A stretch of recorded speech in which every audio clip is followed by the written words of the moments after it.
Now, the 9 o'clock news with Martin Lewis. Employers and unions agree that lower interest rates must come soon to avoid a recession. The Chancellor says rates stay high until inflation is clearly on a downward path. And a leading Sinn Fein politician, Danny Morrison, appears in court charged with conspiracy to murder.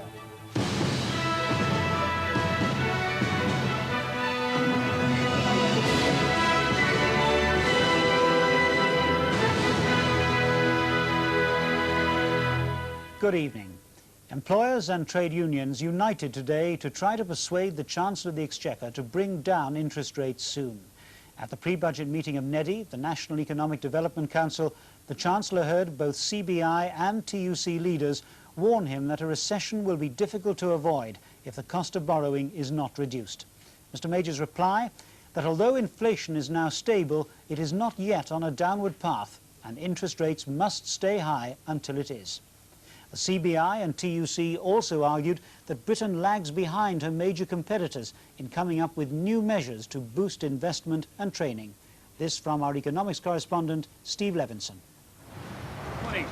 John Major came face to face with the TUC and the CBI for the first time today and found them both raising fundamental questions about his economic strategy.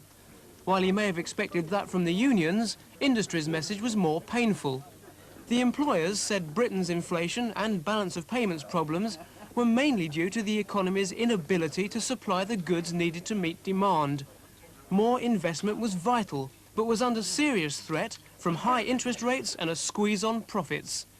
The CBI paper presented at today's meeting warned the economy is delicately poised at this stage of the economic recovery, and a rapid rundown in stocks and cutbacks in investment could well push us into recession. We went into the 1980s with a huge backlog of investment compared to all our principal competitors. We have literally decades of shortfall to make up. We've made up some of the ground, but we still have a long way to go. According to the CBI, the investment gap between Britain and other countries is widening. Japan each year invests nearly £3,700 per employee.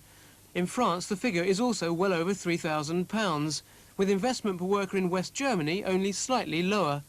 But British investment lags much further behind. Trade union leaders joined the CBI in calling for interest rate cuts, investment incentives, and an early move to put the pound into Europe's exchange rate mechanism. Otherwise, they say, recession is looming.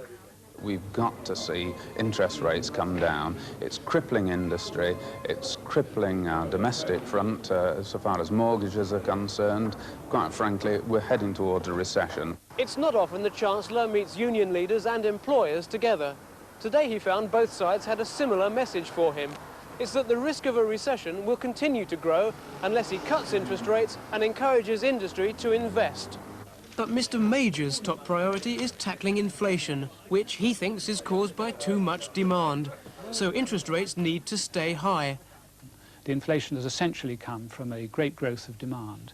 Now, one way of squeezing down that demand is the use of monetary policy, that is to say short-term interest rates. I think there's now considerable evidence that that's working, but it will need to work for a considerable period of time. So there's no prospect of an early cut in interest rates? I think we have to maintain a firm monetary policy for a while yet. This weekend, the Chancellor and his officials meet at Chevening to formulate their budget strategy, with the Governor of the Bank of England warning that even higher interest rates can't be ruled out. There's little doubt the financial squeeze will continue. Talks are still going on tonight to try to resolve the pay dispute at Ford. The company's 32,000 hourly paid workers have voted 4-1 in favour of a strike unless Ford improves its earlier offer of 9.5%. While the government says higher wage settlements can be justified by increased productivity, it's still worried about the effect on inflation. Ministerial concern about inflation has given pay talks at Ford added significance. The government's been arguing for restraint, but the unions arrived for today's meeting saying the management's 9.5% offer wasn't enough. Well, we hope we can get a negotiated settlement, and that will include an increased offer on wages, increase in pension, and a movement for shorter working hours. We hope that we can get that settlement in order that the company can continue to make record profits, but our members must enjoy high wages and good work conditions. The Ford settlement is regarded as a yardstick. It has a knock-on effect throughout industry, giving union negotiators a target to aim for. That's why it's being watched so closely in Whitehall. With inflation currently running at 7.7%, there's no sign of wage settlement slowing down. Vauxhall agreed a 9.7% rise last month. The electronics firm Sharp settled for 10.2%, as did the Japanese car makers Nissan, in the second part of a 2-year deal. After meeting for 8 hours, the two sides at Ford took a break. The claim is complicated by the union's demand to cut working hours and the company's insistence on new working practices. But the centrepiece remains pay. The two sides have had what are described as constructive discussions throughout the day, and now unions and management are back together. The unions are expecting Ford to formally table a new offer, and it's certain to be in double figures. The unions have a 4-to-1 mandate for a strike, and nothing less than 10% plus will head it off. The leading Sinn Fein spokesman Danny Morrison has appeared in a Belfast court charged with conspiracy to murder, false imprisonment and membership of the IRA. Mr Morrison, who was arrested at the weekend, was remanded in custody until January the 26th, along with 4 other men who appeared separately on the same charges. Danny Morrison has been one of the leading figures in Sinn Fein for some years. A one-time editor of the weekly paper Republican News, Mr Morrison has, as an executive member of the organisation, had an important role in formulating its policy. He was a member of the Stormont Assembly from 1982 until 1986, but never took his seat, and came within 78 votes of being elected to Westminster in 1983. Remanded in custody with 4 others today, if his case goes to trial, it'll be in front of a judge sitting without a jury, as is the practice in Northern Ireland when terrorist offences are alleged. Security around Belfast's Magistrates' Court was strict, as the 5 men in custody since the weekend were brought up from the cells. Mr Morrison is charged with conspiracy to murder a man named as Alexander Joseph Lynch between the 4th and the 8th of this month. The 4 other men also facing the same charge are 27-year-old James Terence O'Carroll, 33-year-old Daniel Caldwell, 39-year-old John Murray and 30-year-old Gerard Hodgins, all of West Belfast. All 5 are also charged with unlawfully imprisoning Mr Lynch and with being members of the IRA. Mr Morrison said that he didn't want a lawyer, that he would represent himself, and cross-examining a detective inspector, he asked if Mr Lynch had linked him with an offence. The inspector replied, "Evidence of this nature I wish to reserve at this stage." Mr Morrison asked the policeman, "Are you happy that the investigation has been thorough and scrupulous?" The inspector told him, "Absolutely." During a series of questions to the officer, Mr Morrison asked, "Is there anything to link me with the room where Mr Lynch was allegedly held?" Again, the inspector answered that and other questions with the words, "Evidence of this nature I wish to reserve at this stage." But when pressed by the magistrate for a further response, he replied, "I'm awaiting the results of forensic examinations on possibly over 1,000 items." The court heard that when Mr Morrison was arrested, he told a detective, "Both you and I know that these charges are unsustainable." The detective went on to tell the court that the abduction and subsequent interrogation of Mr Lynch had been carried out by members of the Provisional IRA. The West German Chancellor, Helmut Kohl, has said he's increasingly concerned about political developments in East Germany. He felt the failure of the Communist Party there to restore people's trust meant 1,000 people were defecting to the West every day. And 3 of the 4 non-communist partners in East Germany's coalition have threatened to leave the government if it doesn't speed up reforms and end moves to create a new security police force. Chancellor Kohl reckons the East German revolution has suffered a significant setback. He said the communist government should be trying to rebuild trust, but instead it was setting up a new secret police force. The Chancellor also complained that more than 1,000 East Germans are still leaving the country every day. He thought this reflected disillusion with the faltering steps towards democracy. Even so, he urged East Germans not to leave their country. I want to give the message to the people in East Germany. Stay at home, in Halle, Leipzig or wherever. We should work together to get the country back on its feet. On Monday, leaders of the East German opposition walked out of talks with the government. They were angry about its plans to relaunch the secret police. And they also complained that facilities for the new parties were inadequate.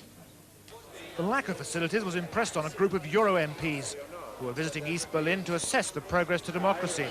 They don't even have typewriters, they don't have the money to pay for telephone calls, they have none of the equipment of modern technology which they will need if they're going to have a fair chance. Mr. Modrow is in Bulgaria today at the Comecon summit, but he will have heard the latest disturbing news. This evening, 3 of the 4 non-communist parties in his government threatened to resign unless he accepted the opposition's demands. Tomorrow, the Prime Minister, Hans Modrow, will try to answer his critics in a major speech here at the East German Parliament. And tonight, the speculation that he may announce a referendum. The aim would be to seek a vote of confidence in his government to rule until the May election. That would be a desperate gamble, but it may be Mr. Modrow's only chance to hold on to power. Stephen Milligan, BBC News, East Berlin. The Chinese authorities have lifted martial law in Peking 7 months after troops moved in to crush the Tiananmen Square uprising. The decision came as Britain tried to reassure China that Hong Kong would not become a base for subversion once the colony returns to Chinese rule in 1997. The governor of Hong Kong, Sir David Wilson, who arrived in Peking for talks with Chinese leaders, said Britain wanted to re-establish dialogue. And in London, the Foreign Secretary, Douglas Hurd, told Conservative MPs that Britain was not seeking to undermine the Peking leadership and wished nothing but well to the people of China. At midnight Peking time, the People's Armed Police mark the end of martial law in Tiananmen Square. They leave the most hallowed ground of Chinese communism and the rest of central Peking under routine Communist Party control. So the authorities have recovered their nerve, badly shaken by the collapse of friendly communist regimes in Eastern Europe. The end of martial law was announced by Premier Li Peng, a hardliner who ordered the army to quell the pro-democracy unrest last year. The line being put out tonight is that the security forces have done a grand job. There's never been any acknowledgement here of the crisis within the military caused by sending troops in against unarmed students, nor of the fact that 2 army generals were court-martialed and jailed for failing to obey orders. Hundreds of democracy supporters died in early June when the army used bullets and tanks. Later, the authorities rewrote history and blamed the uprising on counter-revolutionaries. Now it looks as if Peking wants to resume normal links with the West, so Hong Kong's governor, Sir David Wilson, got a good reception today. And to try to re-establish a dialogue which is so important for dealing with the various issues we have facing us in Hong Kong, where we He promised there'd be no sellout of Hong Kong's political interests. Behind him in Hong Kong today, Sir David left pro-democracy activists alarmed by China's recent attempts to curtail the colony's political future when it reverts to Peking's control in 7 years' time. Here in the Chinese capital, with the military returning to barracks, we're seeing yet another change of tack by Peking, from intransigence to flexibility, partly in response to Western pressure. But there's no political thaw yet. China is in the grip of a big chill, with unknown thousands of democracy supporters in jail or labour camps. Brian Barron, BBC News, Peking. Here, the ambulance dispute is being stepped up from midnight tonight. Throughout the country, ambulance staff are refusing to cooperate with their managers. In Kent, Surrey, East Sussex and Oxfordshire, they're refusing to handle 999 calls passed on to them by ambulance management. And for the first time in the dispute, ambulance staff have voted to take strike action. Crews in Hampshire are to hold a series of one-day strikes, the first of them this coming Saturday. The decision by Hampshire's ambulance crews to hold a series of one-day strikes is a sign of the growing frustration among ambulance staff at the continued deadlock in the 18-week-old dispute. But their move is bound to cause concern among union leaders. They've been keen to discourage calls for strike action. But tonight it's clear that union instructions for escalating industrial action from midnight are being interpreted very differently around the country. The instructions say that crews who've been suspended or had their pay docked should refuse to cooperate with managers from midnight tonight. But they stress that it's essential members stay at their stations ready to answer emergency calls. But in Kent, Surrey, East Sussex and Oxfordshire, crews say they'll refuse to take emergency calls from managers.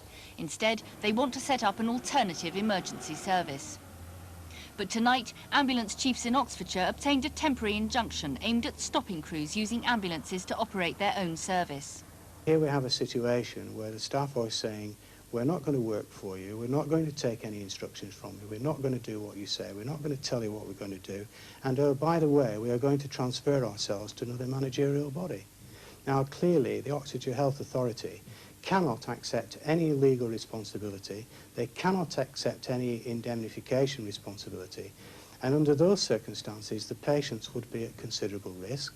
We're very sad and we're absolutely appalled that they've found it necessary to take this action. We've always pledged to the public that we would keep an A&E service going to meet their needs. We'd got that set up. We spent a lot of time and energy with the support of the County Council, the Fire Service, British Telecom, a lot of people. We'd got it worked out, it was up and running, and there was no need for them to have taken this injunction out. Further political pressure to end the dispute is expected tomorrow, when Labour's health spokesman Robin Cook leads an emergency Commons debate on the issue. This morning, he met ambulance crews in London.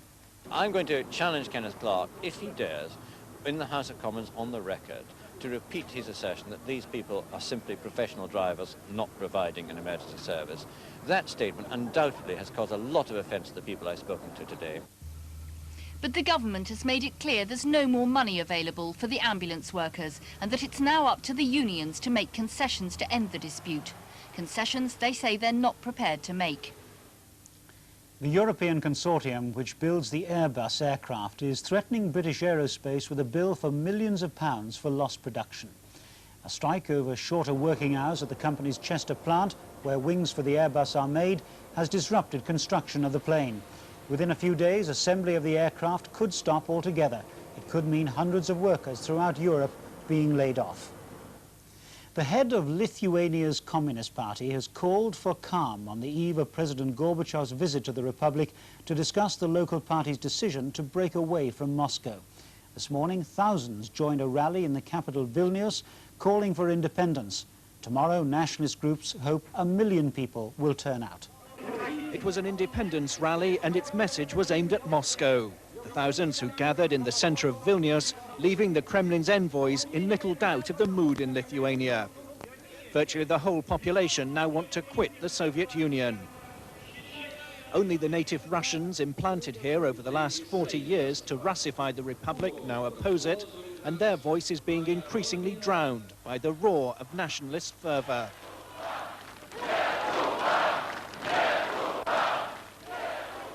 This demonstration was officially organised by the separatist Sayudis movement, but even the local communists accept independence as a long-term goal, and the Kremlin's protests are having little effect. Tonight, in a televised appeal, the head of Lithuania's breakaway Communist Party, Algirdas Brazauskas, called for public calm and restraint during Gorbachev's visit, but said the party's split with Moscow would not be reversed. 10 years ago, Moscow might have sent tanks. Today, it was a squadron of Politburo members, debating with defiant Lithuanians on the streets, tirelessly lobbying workers in factories, and addressing an endless series of meetings, but finding little sympathy for the Kremlin's arguments. And the first softening of Moscow's position came from Politburo member Yuri Maslyukov, floating the idea of a referendum in Lithuania. The law should be prepared which would cover the secession of any republic should they wish to leave. Like Solidarity in Poland, Lithuania's breakaway movement has gathered powerful support from the Catholic Church, its spiritual leader echoing the nationalist skepticism about promises from Russia. Gorbachev isn't a Lithuanian, he's a Russian. And with even bigger demonstrations planned for Mr. Gorbachev's arrival, the Soviet leader will need all his skill to manage the changes here without compromising his own political authority. Martin Sixsmith, BBC News, Lithuania. Customs officers seized a record quantity of drugs last year with a total street value of £259 million. The main drugs involved were cocaine and enough of the more deadly heroin to make up 11 million fixes for addicts. The amount smuggled into Britain from Europe rose sharply, but more than 160 international smuggling rings were broken up. Seizures of the major drugs, heroin, cocaine and cannabis, were all dramatically up last year. There were spectacular hauls and ingenious concealments. This torpedo-like tube was fitted to a ship and filled with cocaine. This diplomatic bag from Peru was stuffed with cocaine. Cocaine seizures have been rising sharply since 1985. Last year the figure was 424 kilograms, way up on the figure in the mid-80s. Cannabis seizures had been falling, but also were dramatically higher at 51,000 kilos last year. Customs described this figure as massive. Heroin seizures peaked 5 years ago. There was a decline, but now they're back again, with a vengeance, say Customs, to 332 kilos. A new menace is the day tripper phenomenon. Smugglers melt into crowds on cross-channel shopping trips and collect cocaine on the continent. There are worries on how relaxed border controls after 1992 will make life easier for drug criminals. The government says the statistics are grim, but do reflect successful drug interceptions. It's a very alarming statistic. A 40% increase is a very nasty increase over already a record year in 1988. That is why we're determined to keep up our guard, and that is why we'll continue to have a good, effective customs service. But researchers say increased seizures aren't matched by similar increases on the streets. There's no direct relationship between the trend in seizures and the trend in usage of drugs. The seizures can be skewed by one large seizure in a particular year or by the level of activity of customs officers. These figures represent only drugs seized by customs. They don't reflect the growing use of amphetamines, nor do they show how much of that cocaine has been turned into crack. Customs are happy with their achievement, but say a real breakthrough will come only when people stop wanting to use drugs. Father Patrick Ryan, the Irish priest wanted by Scotland Yard in connection with alleged terrorist offences, has been sacked from his religious order, the Pallottine Fathers. The order said Father Ryan had been dismissed for prolonged absence and persistently refusing to obey its instructions. He'll remain a priest, but won't be able to preach or hold a mass. The Social Security Secretary, Tony Newton, has unveiled a £300 million package to help people with disabilities, especially the young and those with severe handicaps. But tonight, disability groups said the measures were insulting and inadequate and ignored the needs of the vast majority of people with disabilities. There are more than 6 million disabled people in Britain, but the benefit changes announced today are targeted at those needing money for mobility and care costs, those too disabled to work, and to top up low wages to encourage more into jobs. Mr. Newton told MPs he was announcing new money, which would bring extra help to 850,000 people. This improved structure of disability benefits reflects our firm commitment to improving the quality of life for Britain's disabled people. Today's announcement, with its distorting mirrors of clawbacks, of savings of other benefits and transfers between claimants within the social security system, is regrettably more political rhetoric and hype than real substance. And disability groups have been bitterly disappointed, dismissing the package as a public relations exercise, rather than the comprehensive review of benefits they say they were promised. We are disgusted at the minimal level of money that the government is putting in to these proposals, particularly the fact that concealed amongst the proposals are actual cuts in benefits for disabled people. Age Concern attacked the government too, saying it had totally ignored the needs of disabled pensioners, who make up 2/3 of all those with disabilities and who are mostly living on below-average incomes. The former world motor racing champion Ayrton Senna will be banned from Grand Prix driving unless he withdraws allegations about last year's Formula One championship, which was won by Alain Prost. Senna claimed the championship was manipulated after he was disqualified from the Japanese Grand Prix. Britain's museums and art galleries are being urged to consider charging visitors for admission. The recommendation from the House of Commons Select Committee comes despite claims that attendances have fallen dramatically at museums which have already introduced charges. The idea was strongly opposed by Labour members of the committee. School parties are still free at the Science Museum, where the policy of do not touch has been reversed, even for Prime Ministers. But this is one of 6 national museums that do charge, and according to figures published today, have seen their attendances fall by over a third. Visitors to the Science Museum dropped by almost 1 million when charges were introduced. Nonetheless, government supporters say all national museums should now be encouraged to turn the financial screw. The attendance has fallen off quite sharply. We took this into consideration, and that's the reason why our recommendations are carefully balanced and weighted in favour of seeing that there are exemptions and the charges should not be set at too high a level.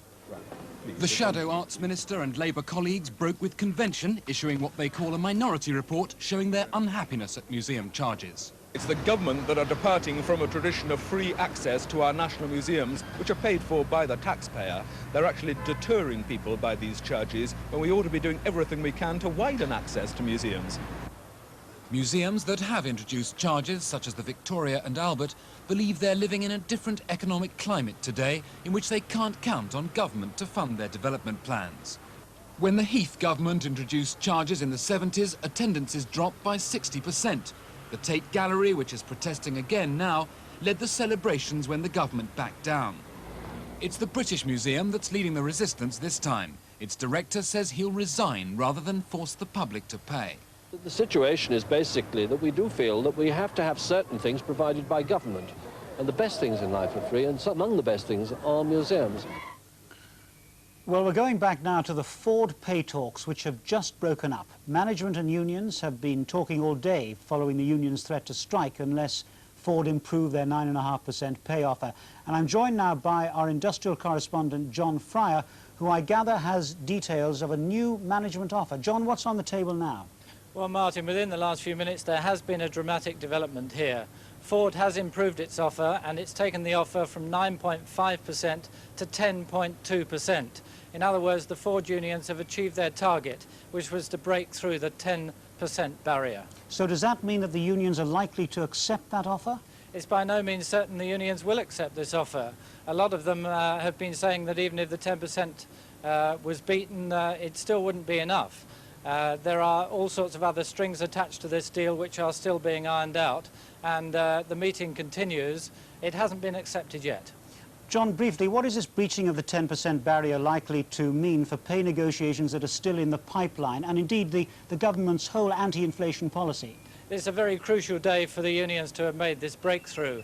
Mr. Major, the Chancellor, has been making it clear the excessive pay deals will fuel inflation, so is the new Employment Secretary. And there's no doubt at all that this is a very symbolic moment in the pay round, and the Ford unions being offered more than 10% is very important and will be viewed by other unions as something they want as well. John Fryer, thank you for that news hot from the Ford pay talks. And tonight's other main news again, employers and trade unions have called on the Chancellor of the Exchequer to bring down interest rates soon. There'll be more on Newsnight on BBC 2 at 10:30, but that's the 9 o'clock news tonight. Good night.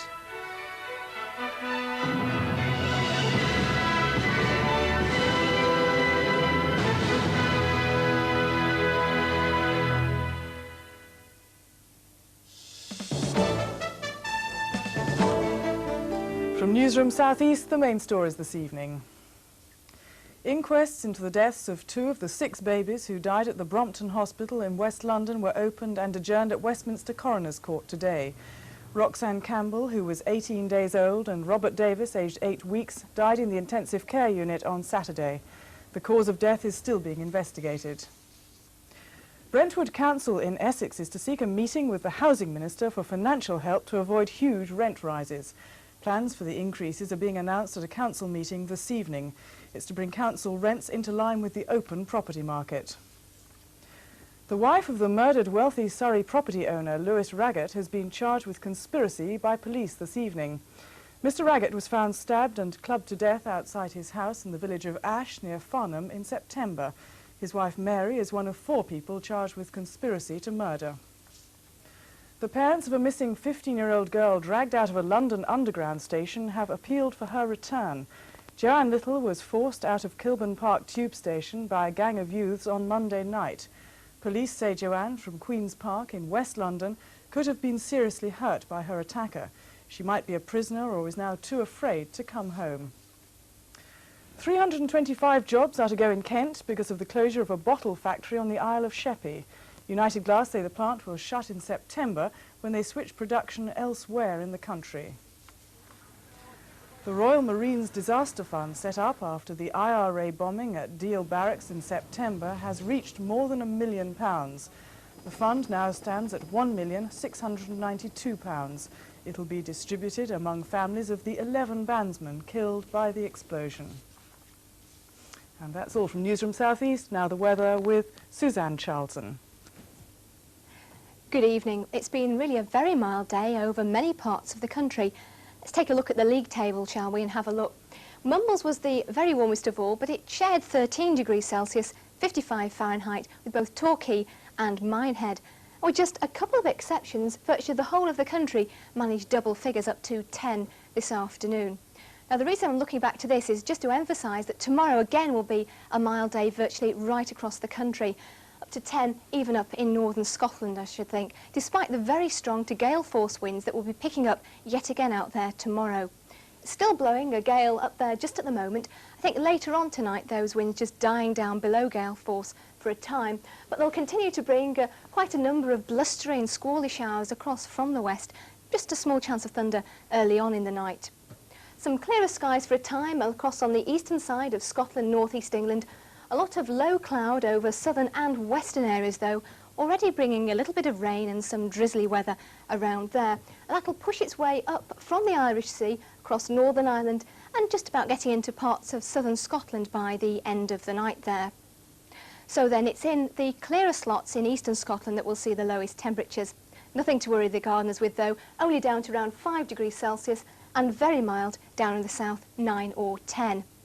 Here's tomorrow's weather map. Lots of isobars packed in, so yet again becoming windy in the northwest, and those weather fronts continuing to push the cloud and rain, mostly the rain, up the western side of Scotland and eventually coming in towards the Northern Isles as well. Mostly drizzly then to start off with in many areas and a lot of cloud around, but I think later on in the day it could well brighten up, particularly in parts of the southeast and East Anglia and to the eastern side of high ground, probably on the eastern side of the Pennines and just in the lee side there of the Welsh mountains. Another look then at tomorrow's temperatures, 12, perhaps 13 in the south, 10 is 50 in the north.